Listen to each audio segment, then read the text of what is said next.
Hello everyone, welcome to Mama in the Kitchen. Today I'm going to be showing you how to make a very simple and easy delicious meal, and this is the baked honey garlic chicken. So first I'm going to show you the ingredients. Over here I have 1.5 pounds of boneless skinless chicken thighs that I've cut up, and I also pre-washed it with water and vinegar.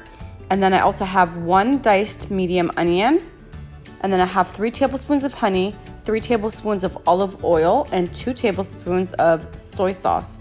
And then I also have 2 teaspoons of ginger paste, 4 minced garlic cloves, about 2.5 tablespoons of brown sugar, 2 teaspoons of dry thyme, 3/4 of a teaspoon of cinnamon, 1/2 teaspoon of salt, and 1/2 teaspoon of black pepper. So the first thing I'm gonna do is in a bowl, I'm gonna go ahead and mix up all my ingredients. So I'm adding the soy sauce, the honey, the olive oil, the brown sugar, all the ingredients. We're gonna mix them all up in this bowl.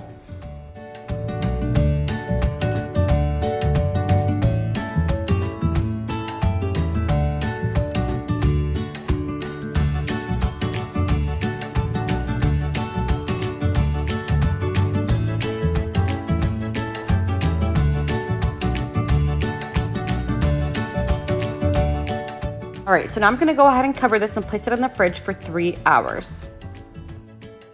Okay, so it's been 3 hours, so I went ahead and took out my chicken. So over here, I just have a baking sheet with aluminum foil, and I'm gonna go ahead and put my chicken on there and spread it out so it can be an even layer.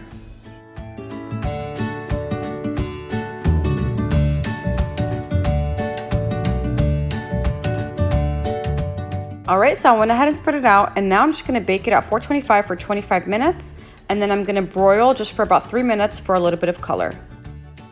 All right, so I just took my chicken out the oven, and look how amazing this looks. So I'm gonna be serving this with some white rice. You can serve it with white rice, with some fried rice, or even mashed potatoes. So this is the final look of the baked honey garlic chicken. I hope you guys enjoyed this video, and thank you for watching.